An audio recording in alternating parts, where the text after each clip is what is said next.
You have 4 minutes before your fingers stop working. The wind hits your face like broken glass, each gust carrying ice crystals that feel like needles driven by a pneumatic drill. Your breath forms clouds that freeze instantly and fall to the ground with tiny crystalline sounds. The cold isn't just temperature here, it's a living force that systematically dismantles your body one cell at a time. You can't see your own hands anymore. The whiteout condition has turned the world into a sensory deprivation chamber, where up and down become meaningless concepts. Every step forward might be your last, because you have no idea if you're walking towards safety or straight off a cliff into a crevasse that drops deeper than the Empire State Building is tall. Something moves in the ice beneath your feet, not the crack of settling snow or the shift of normal geological processes. Something large, something that pauses between movements like it's listening, waiting, deciding whether you're worth the effort. The sound travels through your boots and into your bones, a deep groaning that feels organic, deliberate. Then you realize what you're hearing. The continent itself, breathing like a massive predator that's been tracking your scent since the moment you stepped off the ship. The sound travels through the frozen ground and into your bones, a low rumble that feels like the Earth's heartbeat if the Earth wanted you dead. You can feel your core temperature dropping. Your body is making calculations now, deciding which parts of you are worth saving and which parts it can sacrifice to keep your brain and heart functioning for a few more minutes. Your toes went numb 20 minutes ago. Your fingers will follow soon, and this isn't a place. This is a predator, and it's been hunting humans for over 200 years with the patience of something that has all the time in the world and an endless appetite for explorers who thought they were brave enough to walk on its back. The bodies emerging from melting ice tell a story that should terrify anyone who's ever looked at a map and wondered about the blank spaces. Perfect preservation, eyes still open, final expressions frozen in place, documenting the exact moment they realized they weren't explorers anymore. They were prey. This isn't your typical science video. It's designed to help you unwind while you absorb something remarkable about the most dangerous continent on Earth. While you're settling in, relaxing, letting go of the day, you'll be experiencing what it feels like to understand how a piece of geography learned to hunt humans with the precision of an apex predator. So, get comfortable, dim the lights if you'd like, and let me know in the comments, have you ever been somewhere so cold it felt hostile? Or does the idea of being trapped on a continent-sized predator keep you awake at night? Now settle in, and let's walk into the hunting ground of something that makes polar bears look like house cats. Something that has turned exploration into a blood sport where the house always wins. Welcome to Antarctica. Population: everyone who ever tried to leave and couldn't. The year is 1911.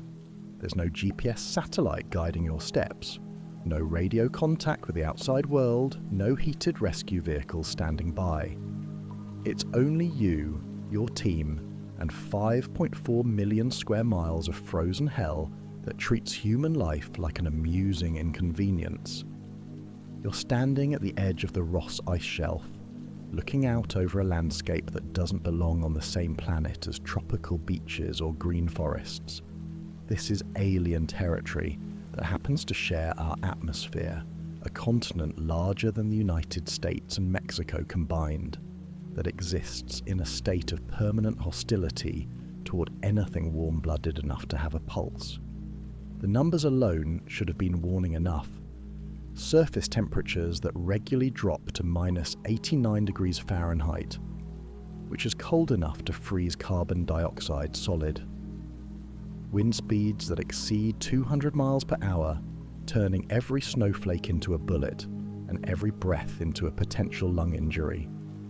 Elevation changes that create weather systems so violent they're visible from space. But what makes Antarctica truly dangerous is it learns. Every expedition that ventures onto its surface provides data about human behavior, human limitations, human weaknesses. The weather patterns seem to respond to human presence, creating storms that appear from nowhere exactly when explorers are most vulnerable.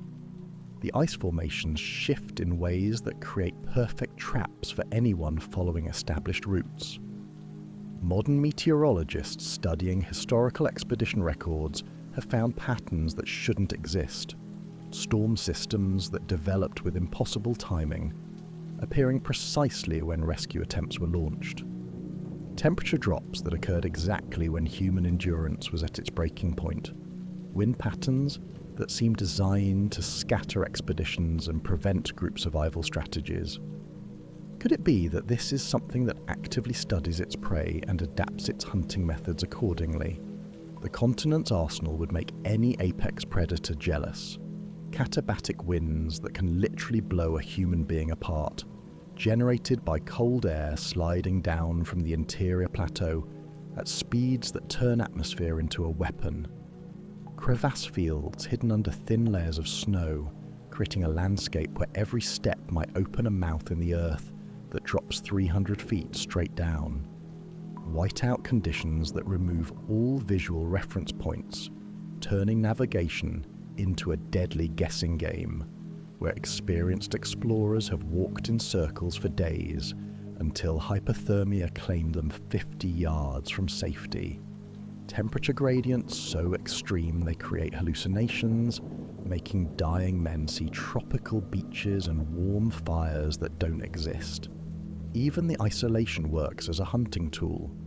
Antarctica places itself further from help than anywhere else on Earth, ensuring that when things go wrong, they go very, very wrong, with no possibility of rescue.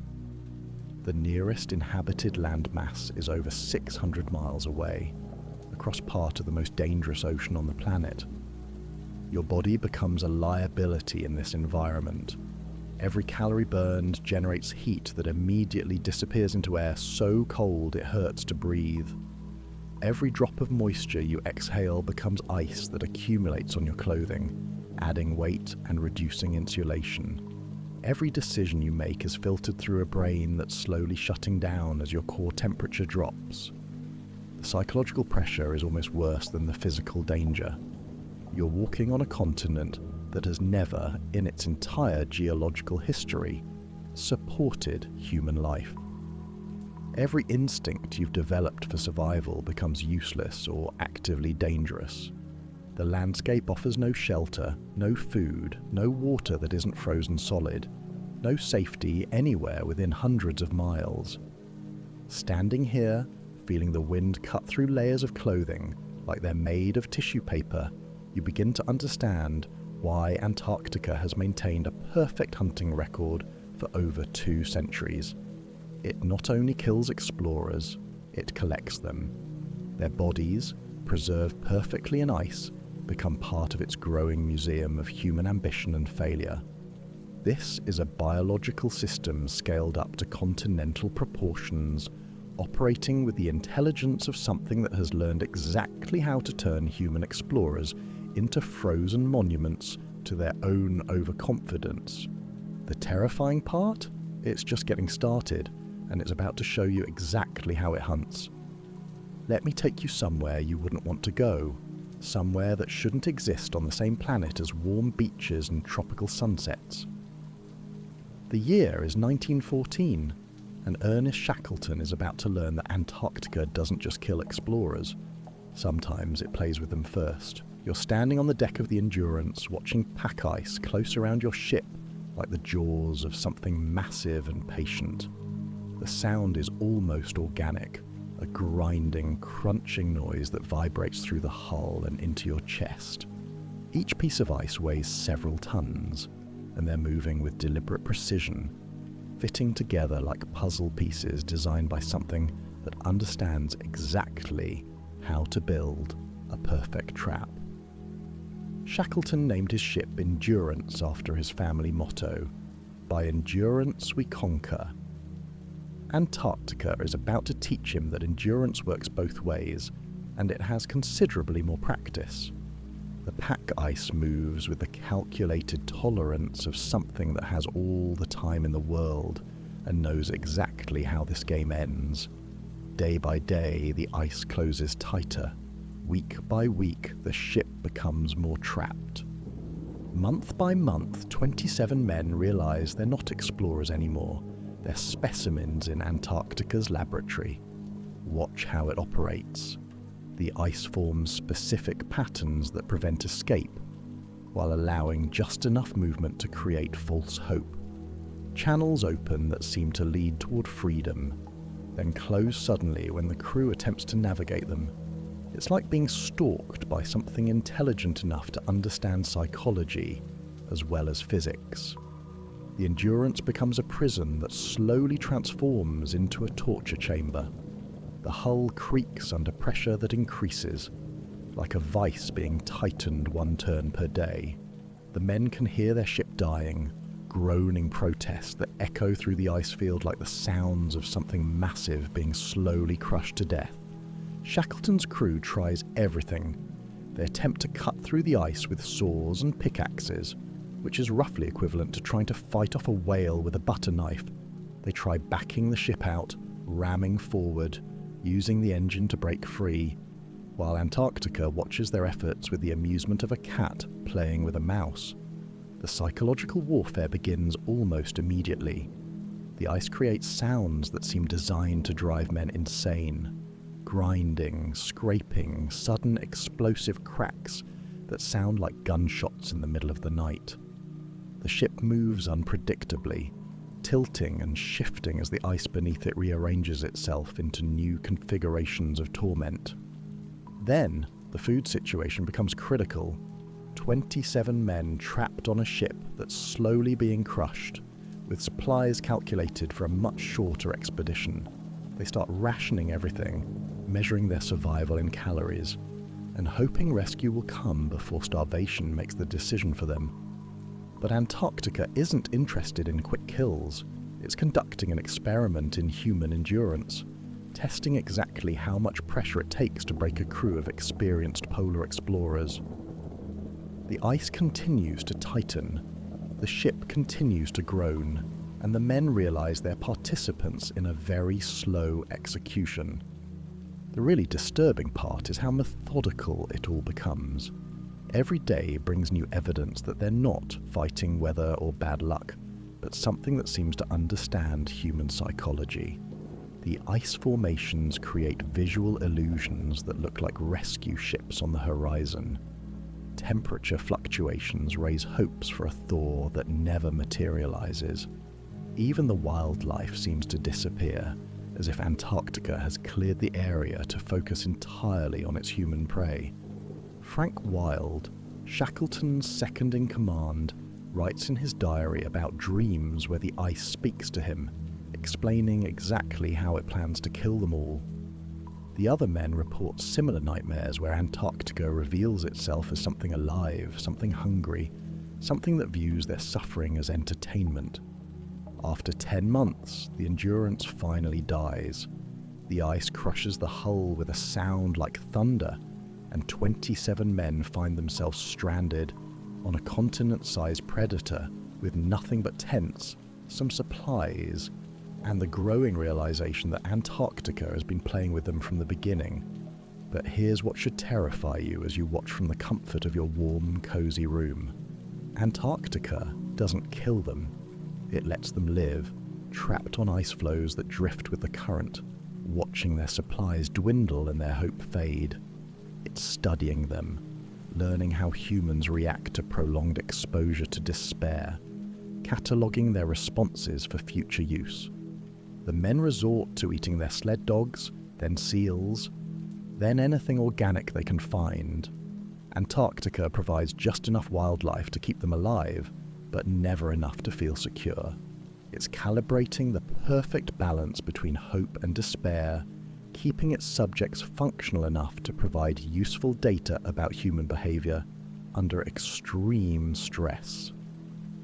Standing here, watching 27 men realize they've become laboratory rats in an experiment conducted by a continent, you understand that Antarctica isn't just hunting humans, it's learning how to hunt them better. Every expedition provides new data, new strategies, new ways to break human psychology before attacking human physiology. Shackleton's crew survives, eventually. After 22 months trapped on the ice, they managed to reach safety. But survival isn't victory when your opponent was never trying to kill you in the first place. Antarctica was studying them, and now it knows exactly how much pressure human beings can endure before they start eating each other.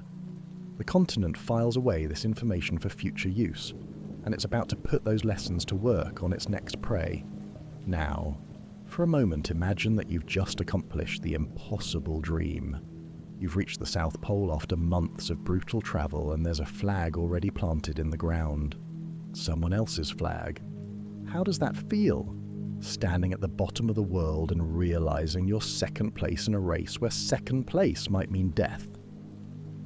Robert Falcon Scott stared at that Norwegian flag on January 17, 1912, and understood that everything had changed. Roald Amundsen had beaten him to the South Pole by 34 days. What Scott didn't realise was that Antarctica had been watching this competition with the fascination of a predator studying two different hunting strategies, deciding which lessons to apply to its next kill. You're standing beside Scott at the pole, watching 5 exhausted men try to process their devastating disappointment. The temperature hovers around minus 30 degrees Fahrenheit. The wind cuts through multiple layers of wool and fur like they're made of tissue paper. Every breath burns your lungs. Every step through the snow drains energy you can't afford to lose. The journey to the pole had already pushed Scott's team beyond normal human limits.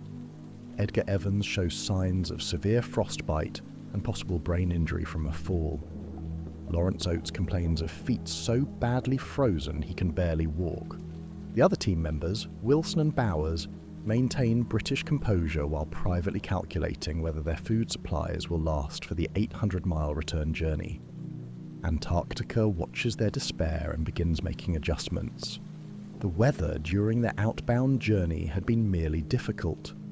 Temperatures that challenged human endurance, winds that made progress painfully slow, but nothing that experienced polar explorers couldn't handle with proper technique and sufficient supplies. Now, with the team's morale shattered and their physical reserves depleted, the continent decides to show them what real hunting looks like. The return journey becomes a masterclass in how to systematically destroy a group of experienced explorers. First, Antarctica targets the weakest member. Edgar Evans, already injured and disoriented, begins showing signs of severe mental deterioration. He falls repeatedly, can't perform basic tasks, starts making decisions that endanger the entire team. Scott writes in his diary about Evans becoming a considerable anxiety, which is British understatement for watching a teammate slowly lose his mind, cold and exhaustion. Evans dies on February 17th, collapsing in his harness and never regaining consciousness. His death is a prolonged demonstration of what happens when human physiology encounters conditions it wasn't designed to survive. Next, Antarctica begins manipulating the weather with timing that seems almost supernatural. Blizzards arrive exactly when the team needs to make critical progress. Temperature drops occur precisely when they're most vulnerable. Wind patterns shift to blow directly against their direction of travel, turning every step into a battle against forces that seem personally invested in their destruction. Lawrence Oates becomes the next target. His feet, already badly frostbitten, deteriorate to the point where gangrene sets in. He can barely walk, but stopping means death for everyone. The team faces an impossible choice: abandon a dying teammate or risk everyone's survival for someone who probably can't be saved. On March 17th, Oates makes the decision for them. He crawls out of their tent during a blizzard and speaks words that would become legendary. "I am just going outside, and maybe sometime." His body is never found, which raises an uncomfortable question that we might never have an answer to. Did Oates die heroically in the storm, or did Antarctica collect him the moment he stepped outside? Now, Scott, Wilson and Bowers are alone, 11 miles from a food depot that might as well be on the moon. Their supplies are nearly exhausted, their physical condition is deteriorating rapidly, and Antarctica decides to demonstrate the final lesson it learned from studying the Shackleton expedition. The blizzard that pins them in their tent lasts for days, a precisely timed execution that arrives exactly when they're too weak to travel and too close to supplies to give up hope entirely. Antarctica has learned that the most effective way to kill explorers is through the slow erosion of hope, combined with the tantalizing possibility of survival. Scott spends his final days writing. His diary entries become increasingly desperate, documenting not just physical suffering, but the psychological horror of understanding exactly how outmatched they are.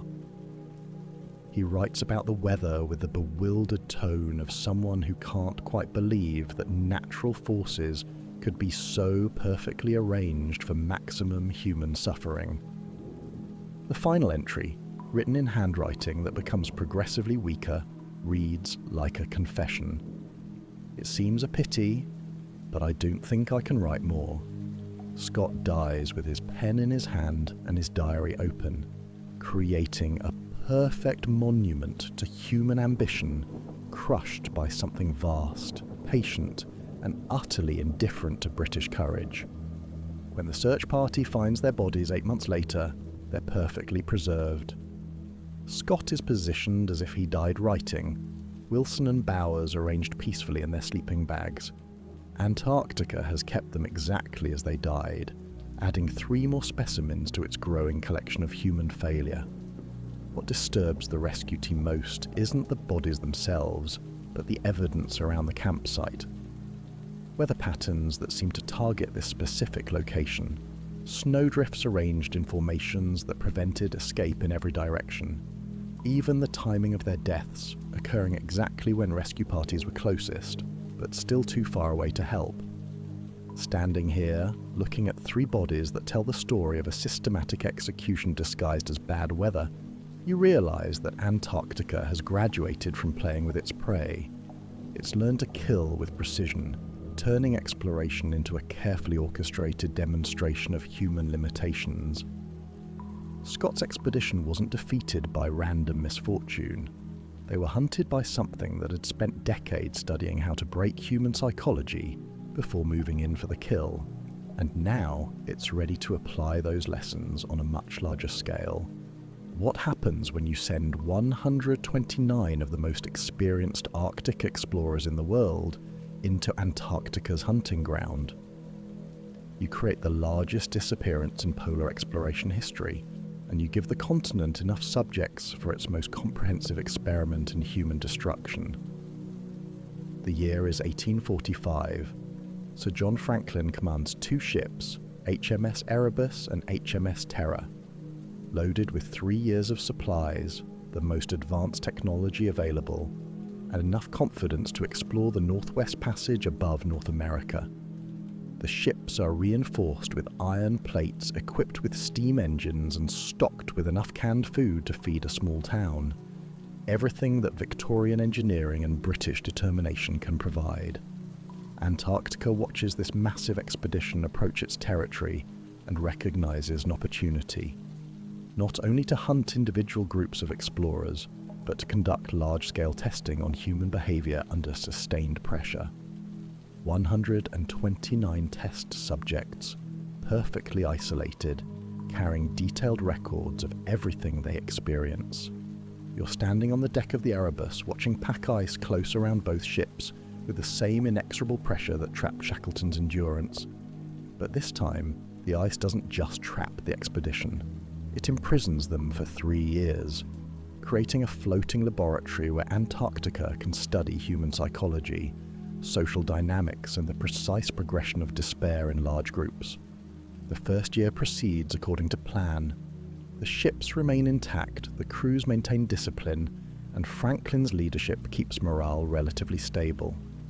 The men occupy themselves with scientific observations, theatrical performances, and the kind of structured activities that British naval tradition uses to maintain civilization in uncivilized places.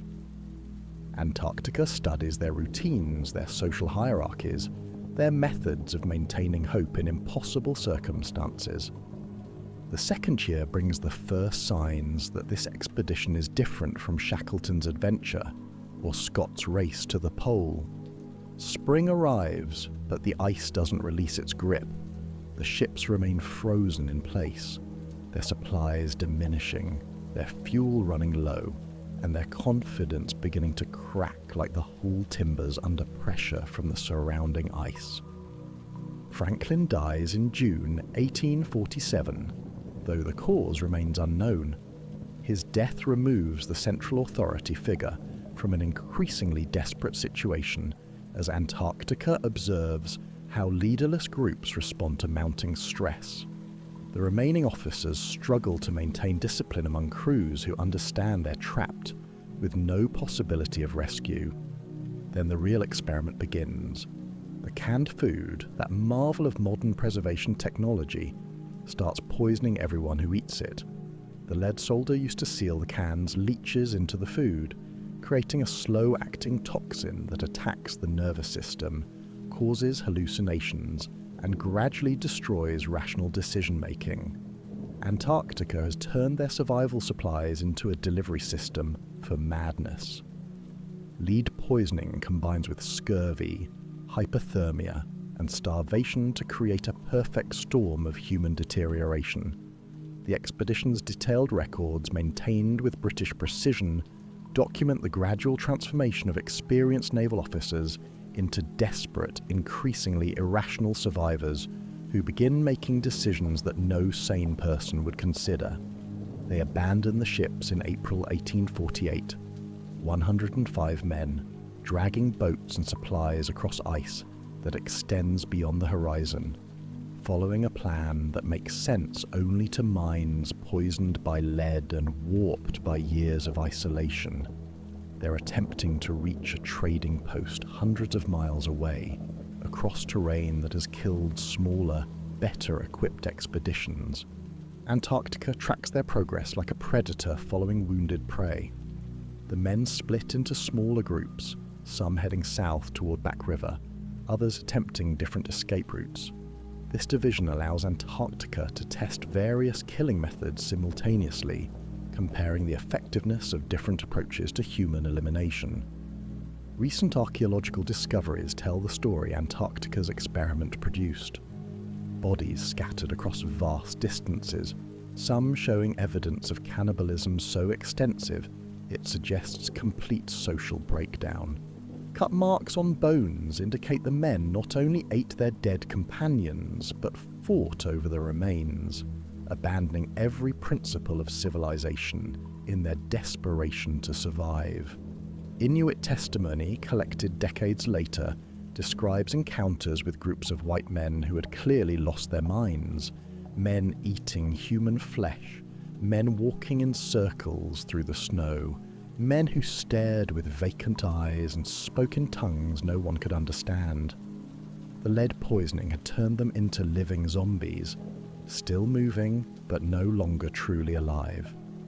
Some of the bodies show evidence of extreme violence, suggesting the men turned on each other as their mental deterioration progressed. Others appear to have simply wandered off into the wilderness alone, pursuing hallucinations that led them away from any possibility of survival. The expedition's records, when finally discovered, reveal Antarctica's most sophisticated psychological warfare yet. The men documented their own descent into madness, with the meticulous attention to detail that naval training had drilled into them. They recorded temperatures, wind conditions, and ice formations, while simultaneously describing hallucinations, paranoid delusions, and the gradual abandonment of human behavior. Standing here, looking at evidence scattered across hundreds of miles of Arctic wasteland, you realize that Antarctica didn't just kill Franklin's expedition. It conducted a comprehensive study of how large groups of humans respond to prolonged isolation, systematic poisoning, and the complete absence of hope. The continent learned that humans will eat each other when sufficiently desperate, that even experienced leaders become helpless when their mental faculties are compromised, that large groups fragment into smaller, more vulnerable units when central authority disappears, that detailed record-keeping continues even as civilization collapses. Every lesson from Franklin's lost expedition gets filed away for future use. Antarctica now understands human psychology well enough to design traps that work on both individual and group levels. It has learned to use time itself as a weapon, allowing hope to persist just long enough to maximize despair when that hope is finally extinguished. But their most terrifying part was that this was just practice.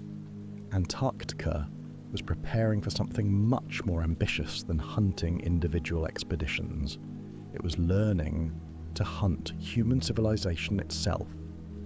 You might think that satellite phones, GPS navigation, and heated survival gear would level the playing field between humans and Antarctica.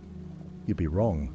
Modern technology has simply given the continent new ways to study how humans die, and it's gotten very, very good at adapting to our innovations. Henry Worsley, 2016, a former British Army officer and experienced polar explorer, attempting to cross Antarctica solo in honour of Ernest Shackleton.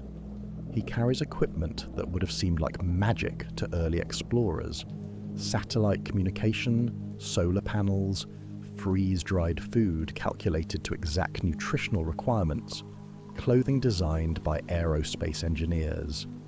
Antarctica studies his gear for 71 days, learning how each piece of technology functions, identifying failure points, and waiting for the perfect moment to demonstrate that innovation means nothing when you're dealing with something that has unlimited time and patience.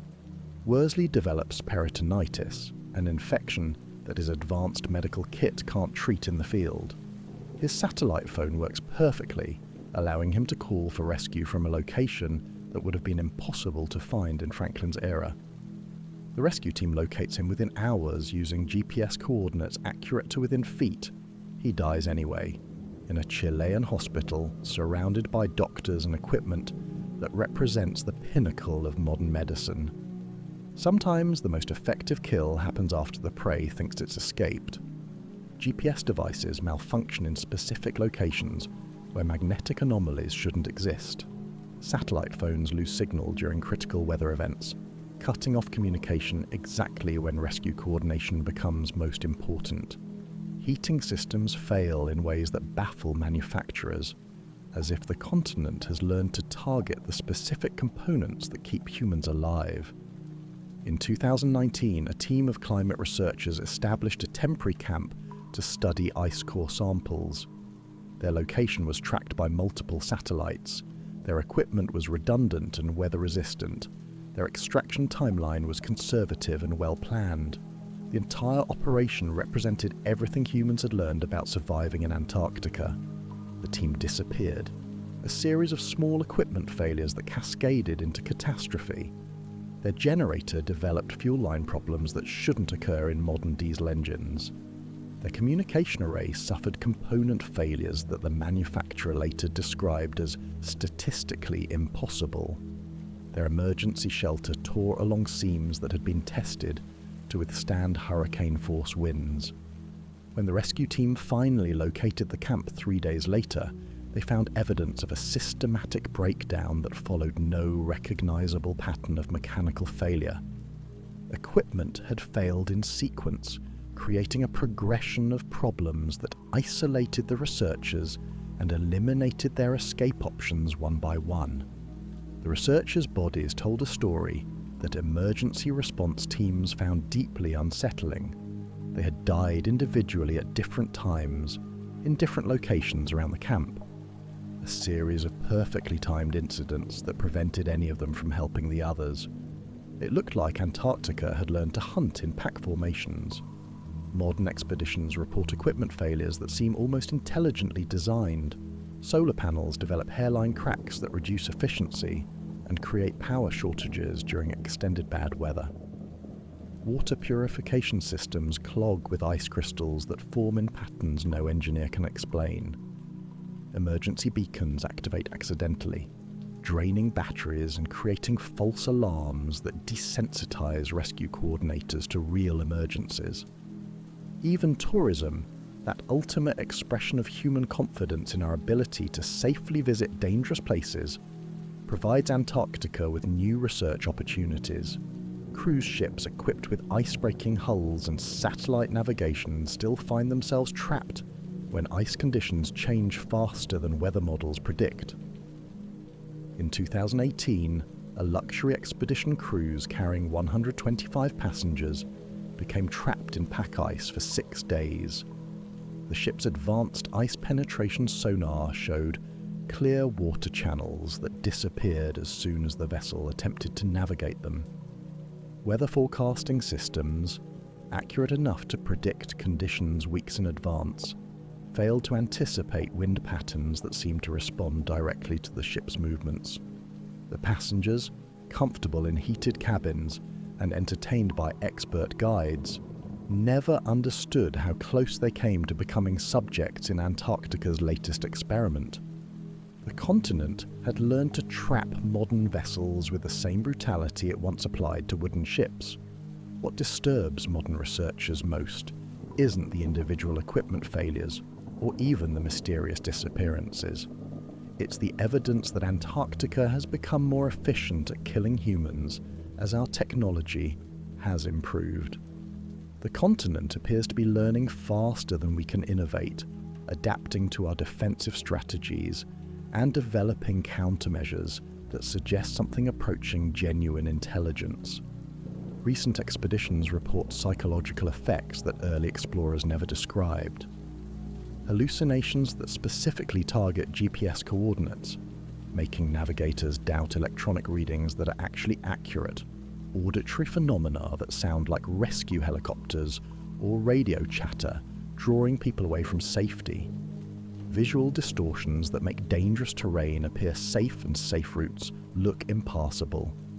It's as if Antarctica has learned that the most effective way to kill modern humans is by turning our technology and psychology against us. Our tools become unreliable, our senses become untrustworthy, and our confidence in human innovation becomes the weakness that destroys us. Every death has taught it something new about human behavior, human technology, and human limitations. And now it's ready to show you its most impressive collection. What do you do with over 1,000 human specimens, each one perfectly preserved at the moment of death, each one documenting a different method of human destruction? If you're Antarctica, you turn them into the world's most comprehensive museum of human failure. Bodies don't decompose here. They can't. Bacteria that cause decay simply stop functioning at temperatures that routinely drop below -40 degrees Fahrenheit. Moisture sublimates directly from solid to vapor, leaving tissue dehydrated but intact. The combination creates natural mummification that preserves not only bones and clothing, but skin, hair, facial expressions, and even the contents of final meals. You're walking through what amounts to Antarctica's trophy room, where every specimen tells a story about human ambition meeting unstoppable force. George Mallory was found on Mount Everest after 75 years, but Antarctica does preservation better. Bodies emerge from melting ice after a century or more, looking like they died yesterday, staring at whatever they saw in their final moments. Their clothing remains intact, frozen in the exact position they wore when death arrived. Even their notebooks survive, documenting their last thoughts in handwriting that looks fresh enough to have been written this morning. What's really unsettling is how deliberately arranged everything appears. Bodies found decades apart are discovered in similar poses, arms folded across chests, faces turned toward the sun, personal belongings arranged in neat piles nearby, The patterns suggest something more intentional than random death, something that takes time to arrange each specimen for maximum educational value. Recent discoveries in the McMurdo Dry Valleys have uncovered what researchers initially thought was an ancient burial ground. Closer examination revealed something far more disturbing: a collection of bodies from different time periods, different expeditions, different decades, all arranged in a single location that shouldn't contain human remains. The bodies span over 100 years of Antarctic exploration. Victorian-era explorers wearing wool and leather lie beside modern researchers in synthetic materials. Their equipment represents a timeline of human technology, from primitive sleds and canvas tents to GPS devices and satellite phones. It's like walking through a museum exhibit titled "How Humans Tried to Survive Antarctica, 1900 to 2020. What makes this discovery truly chilling is the evidence that these bodies were moved here after death. Some show signs of transport across ice. Others display positioning that would be impossible if they had died in place. The arrangement suggests careful curation, as if something has been collecting examples of human innovation and failure for over a century. Dr. Sarah Chen, a forensic anthropologist who studied the McMurdo collection, reported findings that challenge everything we understand about Antarctic preservation. The bodies seem to be maintained. Clothing has been repaired with materials that don't match the original garments. Personal effects have been cleaned and organized in ways that suggest ongoing attention to the collection. Some specimens show evidence of examination: careful incisions that were made post-mortem, tissue samples removed with surgical precision, documentation attached to bodies in handwriting that matches no known expedition records. It's as if Antarctica has been conducting its own forensic analysis, learning from each specimen to improve its hunting techniques. Then there are the specimens that shouldn't exist, bodies of explorers who were never reported missing, wearing equipment from expeditions that have no historical record, carrying maps of areas that weren't explored until decades after their apparent death. These anomalies suggest Antarctica has been collecting humans for much longer than official exploration records indicate. Recent ice core analysis has revealed human DNA at depths corresponding to periods when no recorded expeditions visited Antarctica. Hair samples, skin cells, and fabric fragments embedded in ice layers that formed centuries before documented human contact with the continent. Either our historical records are incomplete, or Antarctica has been hunting humans much longer than we realize. The preservation process itself seems to be getting more sophisticated. Early specimens show typical freeze-drying effects: tissue shrinkage, color changes, structural deterioration over decades of storage. Recent bodies display preservation quality that rivals modern embalming techniques, with tissue that maintains flexibility, coloration that appears natural, and structural integrity that seems impossible for remains exposed to Antarctic conditions. Standing here, surrounded by a century's worth of perfectly preserved human specimens, you begin to understand that Antarctica hasn't just been killing explorers. It's been building a collection, studying our species with the systematic thoroughness of a scientist, documenting behavioral patterns in laboratory subjects. Every body tells a story about human limitations. Every preserved face shows the exact moment when confidence turned to terror.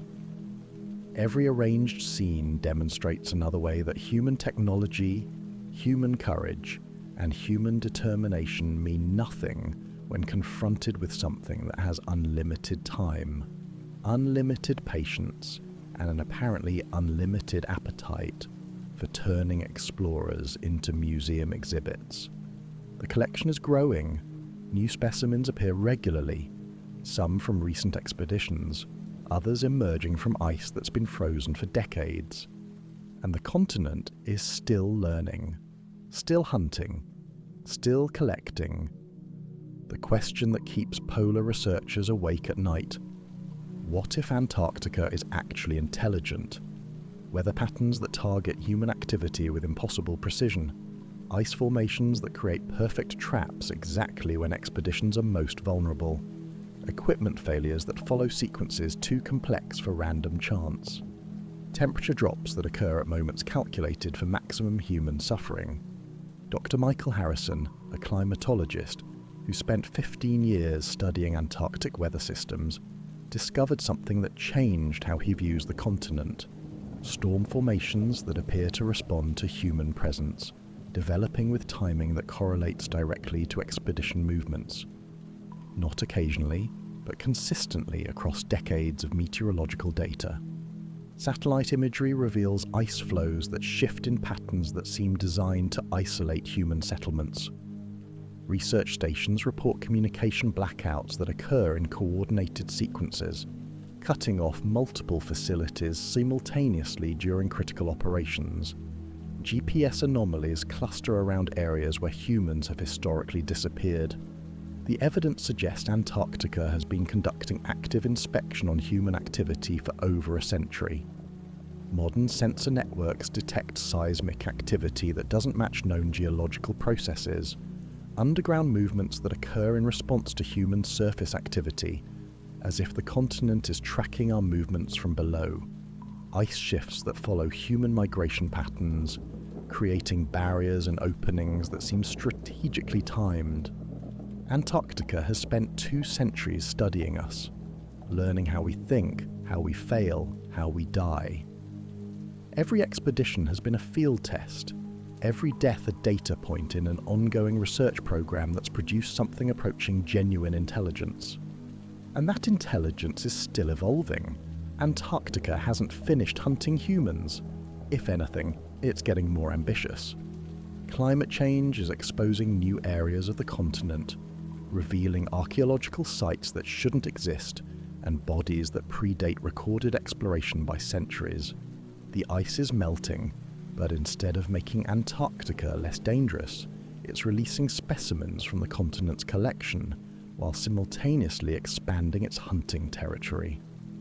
Tourist expeditions are increasing exponentially.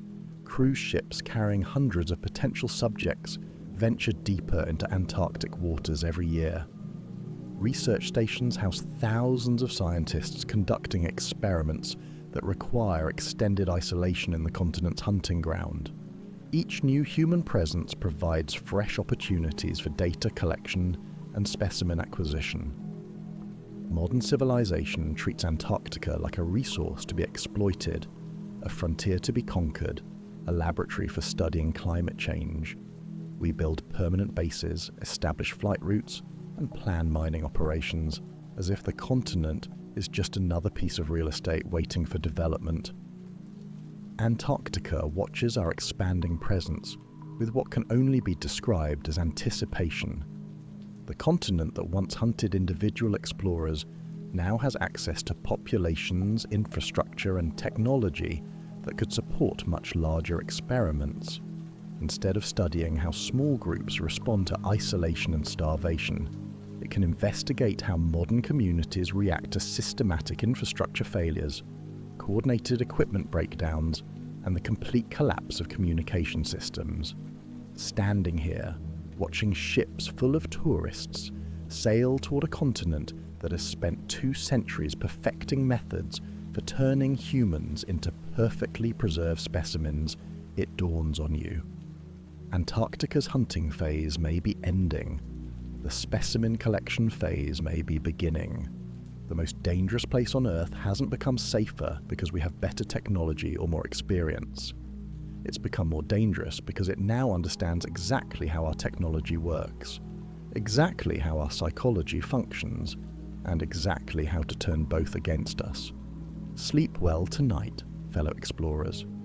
Dream of warm places where the ground beneath your feet doesn't study your every step, where the weather doesn't seem to watch you with predatory intelligence, and where being human doesn't automatically make you prey.